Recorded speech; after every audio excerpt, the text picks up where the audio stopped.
Hi, welcome everybody, and thank you for joining us today. I'm Jessica Martin Lane, WithersRavenel's Chief Strategy Officer, and joining me today are Eddie Staley, our Chief Innovation Officer, and Seth Robertson, our Vice President and Director of Funding and our Asset Management Practice. Seth and Eddie, welcome, and thanks for joining me today. Good to be with you. Yeah, glad to be here. Great. Well, I'm super excited to be here with you guys too, and have the chance to dive into a topic that we've been hearing a lot about the past couple of months, infrastructure asset management. While asset management is certainly not a new topic, it's one that seems to be really experiencing a resurgence in popularity. So, of course, when I started thinking about the need to discuss this topic with our clients and with our people in more detail, you two naturally came to mind since both of y'all have been passionate about asset management and have been working in this field for quite some time. As you're aware, last month, ASCE released its 2021 report card on America's infrastructure. And once again, it painted a pretty dismal picture of the state of our nation's infrastructure. Significant challenges and unmet needs really still appear to remain. Not a lot of progress has been made.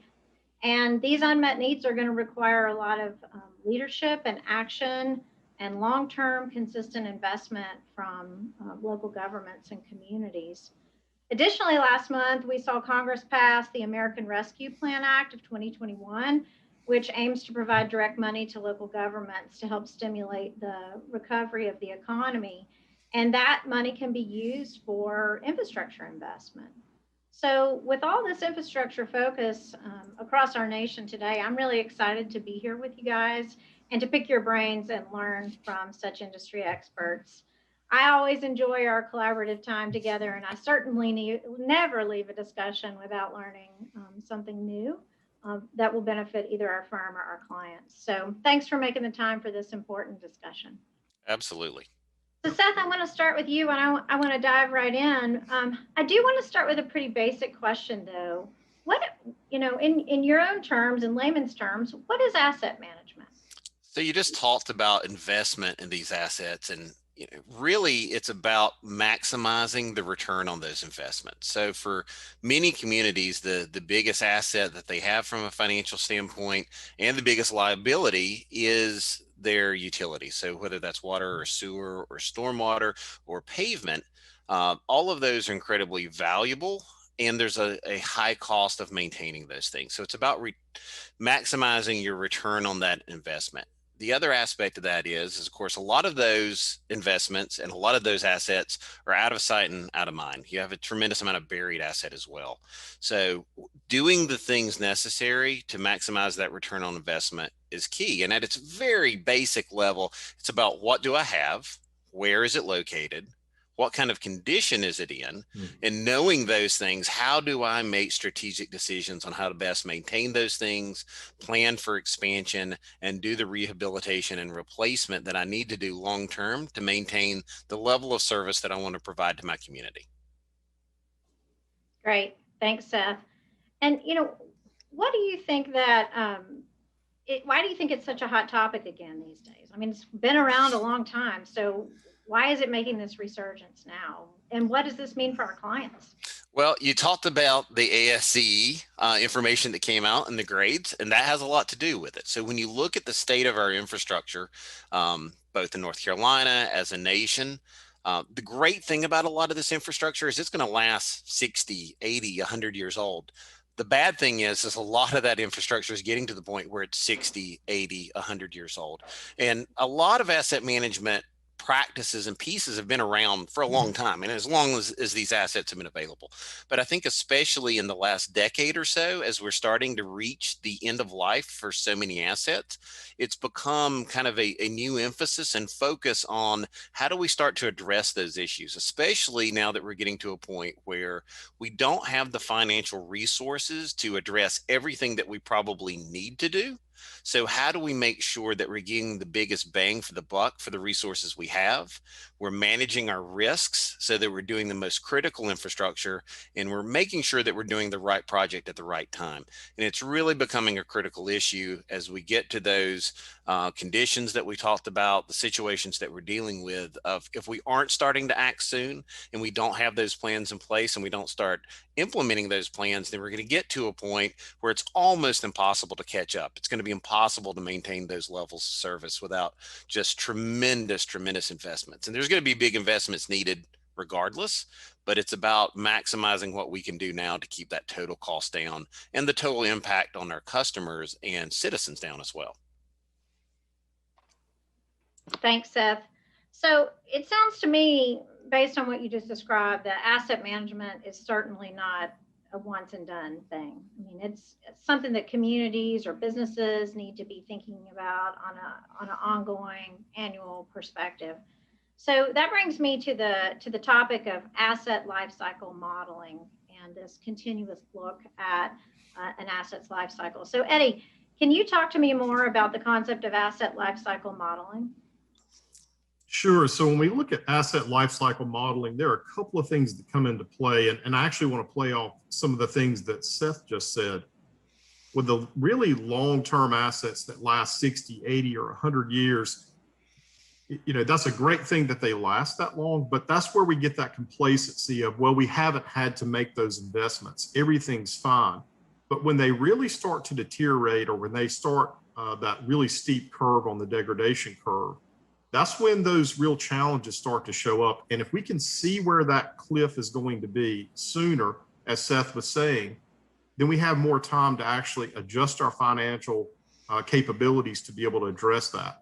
And so when we're looking at things like water, sewer, pavement, we know what the effective economic life is. So even if we just know as an industry standard how long something should last, we can actually start to build some pretty robust models. If we have more data like condition assessment or field observation, CCTV, those types of data that maybe could show that that asset is in better condition than we would have expected, or in some cases worse condition, we can reset it back on that asset life cycle. And when we do that type of modeling, what's really happening is we're predicting an optimal time to do that treatment. And then once that treatment is performed, it's resetting that asset back on its life cycle and then showing what that future may look like based on the available funding and the prioritization of the work that we need to do. That makes sense, Eddie. I mean, and of course, we all know that data-driven analysis is key in making these types of decisions. But it sounds like a model like this is going to require, a lot of inputs and a lot of information, which some of the communities that we serve just don't have. So how do you suggest that communities really get started in this modeling process? Yeah, that's something we hear often is lots of times that we will, hear, well, our GIS is not robust enough, right? Or we don't have a robust work order data set to work with. And while those things definitely can add more confidence in the model, at the end of the day, just knowing that an asset is 60 or 70 or 80 years old and knowing the material that it is going to give you a pretty good indication of probably where it is in its life cycle. And at bare minimum, if we're doing that, if nothing else, is prioritizing where we should go collect data today to better understand where that asset is, even if we don't have that data. So there's still really good value in going through this process and running those models. If you do have more of that data, like CCTV of your sewer lines or a pavement condition survey, whatever it may be, that those factors can certainly come into the model and give a more complete picture of where we really are. At the end of the day, the other side of this is, just because it's in that condition today, that's a perishable item, right? Tomorrow it can be in a totally different condition. And so again, back to your point of it's a constant process. This is not a one and done kind of thing. It's something that we're going to continue to maintain and move forward. But once it's in that model, we can look at what our predictions are maybe 4 or 5 years out. And then as we move forward in time, 3 or 4 years out, were our predictions accurate? And if they were, then we've got a very well calibrated model. If they were not, then we actually have the opportunity to go back into the model and adjust and calibrate that model to line up with what really happened. So that's just going to continue to give us more and more confidence in that model moving forward. So again, lots of different ways to receive value out of asset lifecycle modeling. So Seth, tell me how you've seen some of our clients use the outputs of these models as it relates to educating their councils or their communities or other key stakeholders to help tell this asset management story. And I think story is the perfect way to put it, because that really is the key piece of this is translating what can be a pretty complex analysis and there's a lot of data, there's a lot of analysis, there's a lot that goes into understanding what you need to do, but how do you tell that story in a way that people can understand, people that aren't asset managers, they're not public infrastructure professionals? Because a lot of the people we deal with on the utility side, I mean, they really have a good understanding of the things they're faced with, the challenges that they have, and the gap of where they are today, especially from a funding standpoint, from a rate standpoint, from an investment standpoint, and where they need to be. But communicating that in a way that elected officials can understand, that other stakeholders, that citizens can understand, and to give people those tools to be able to understand it and explain it to others is really, really important. Again, a lot of this is out of sight, out of mind.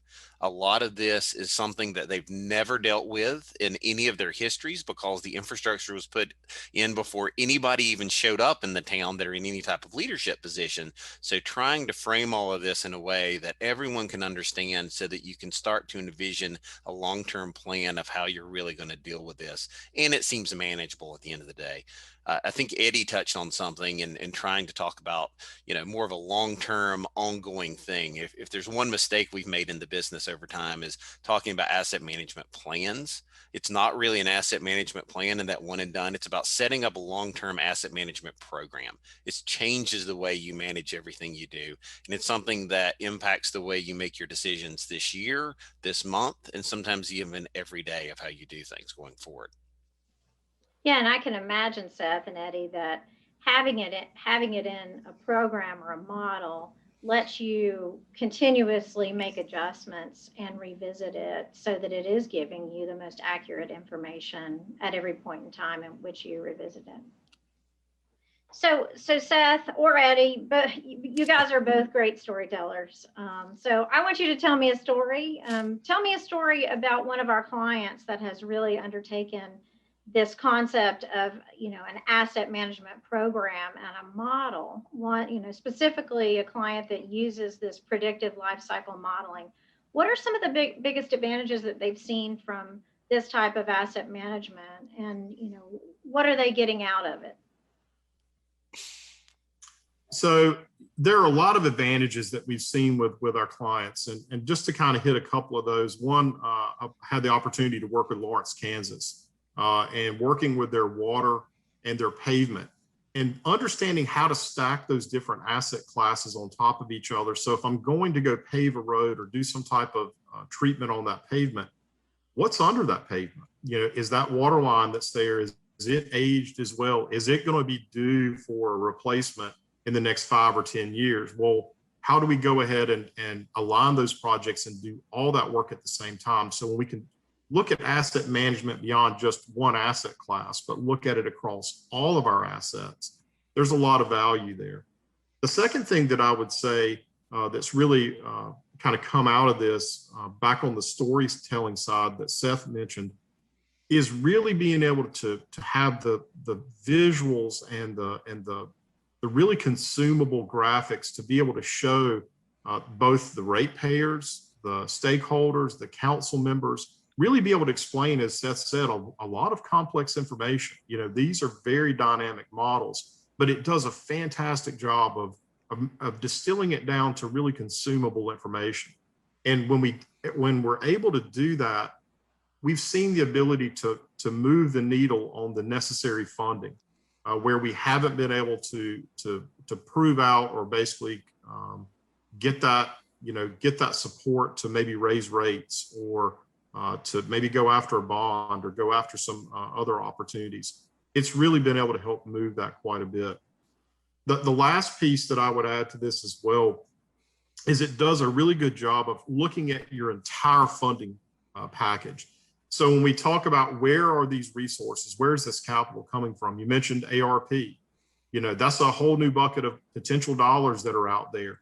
Okay, now that we have this opportunity, how can we leverage that opportunity? Making sure that we're spending the right dollars at the right time in the right place. The other side of that is we can also do some really long range planning, 10, 15, 20 years out.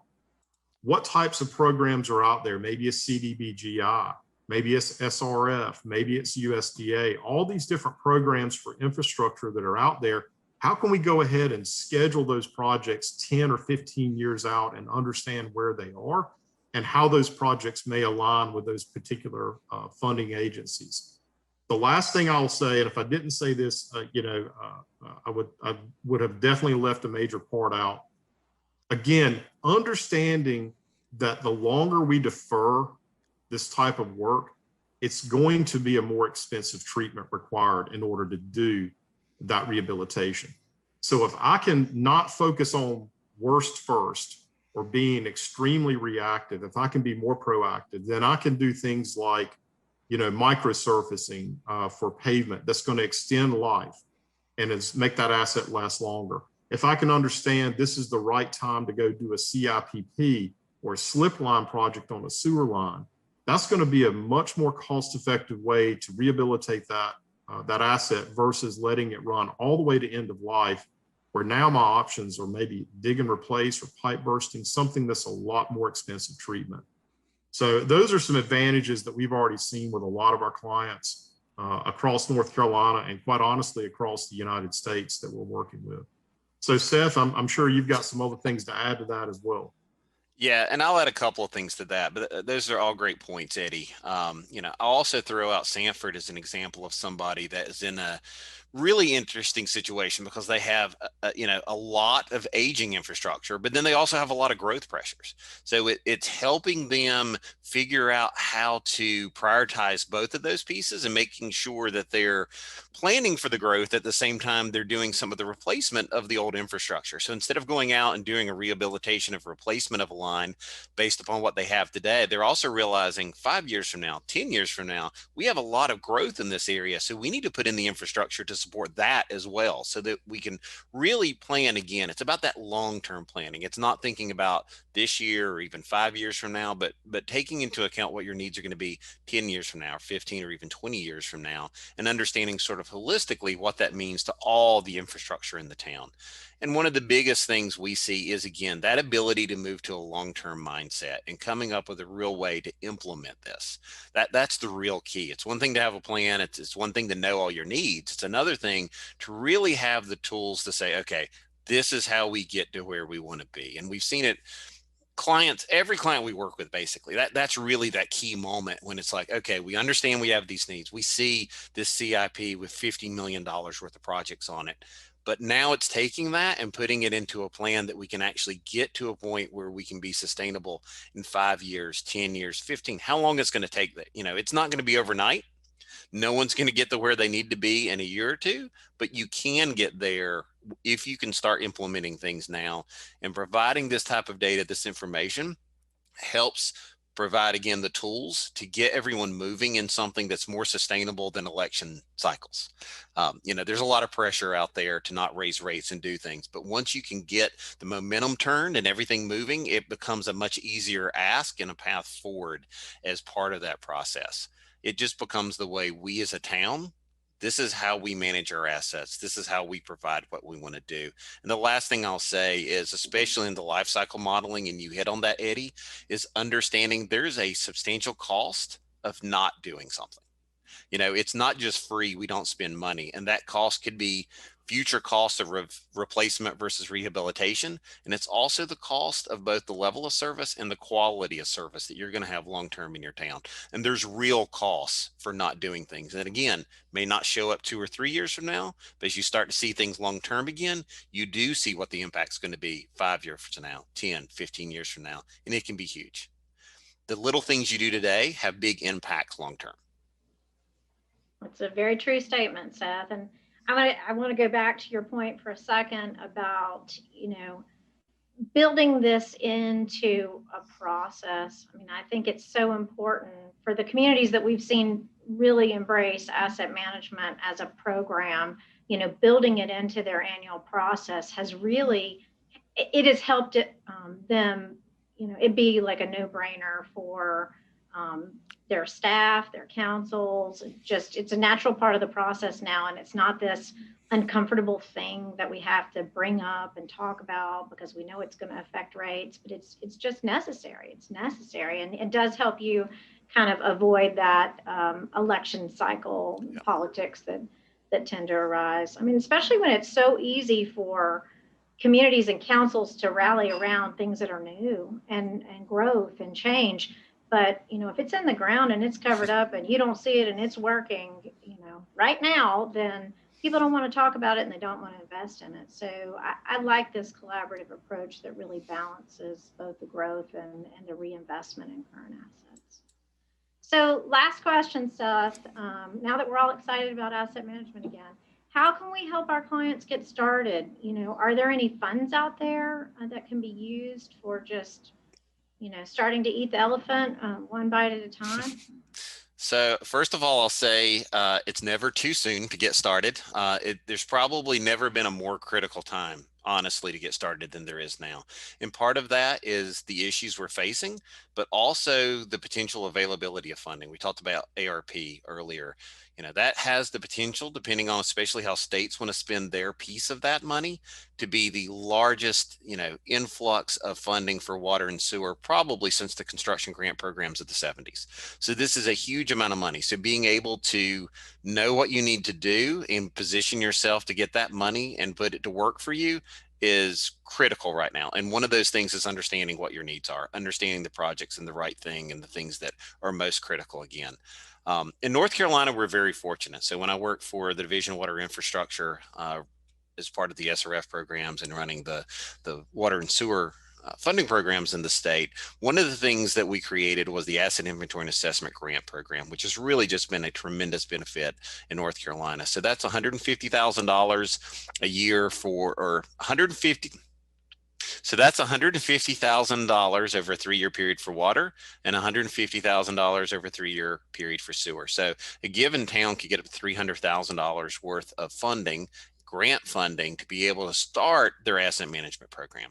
And no one expects that to, once again, it's not one and done. We're not over, but it can help with mapping. It can help with initial condition assessments. It can help with some of this predictive modeling, potentially, certainly can help with establishing a really robust data-based capital improvement program, and even getting you a financial model to be able to put your rates in position to start supporting that program. So incredibly useful service that we have here in North Carolina that, if you haven't taken advantage of that, it's certainly something you should look into. We still have a lot of questions about some of the other funding that may be used for this. So both the funding that are coming directly to municipalities as a result of the American Rescue Plan and the money going to the state. One of the things that's eligible is investments in water and sewer infrastructure. What we don't know is what does investments mean yet. So will that hopefully include things like doing this work to get you in a better position going forward? That's something that I'm already talking to the state about as a possibility, and I know it's being discussed on a federal level. So we're hopeful that there's some additional funding available as part of that as well. Great, thanks, Seth. And Eddie, I know in your work up in the Northeast and across the nation, you've also seen states have some dedicated funding sources, maybe not 100% grant like we have here in North Carolina, but you've also experienced other funding programs as well, correct? That is correct. I know one of our clients in Massachusetts, they have a very similar AIA program. It's not quite as heavily funded at $150,000, and there is a match required. But again, it's the step in the right direction. Again, it shows that each one of these states are understanding the value of that investment, and they're trying to encourage that investment.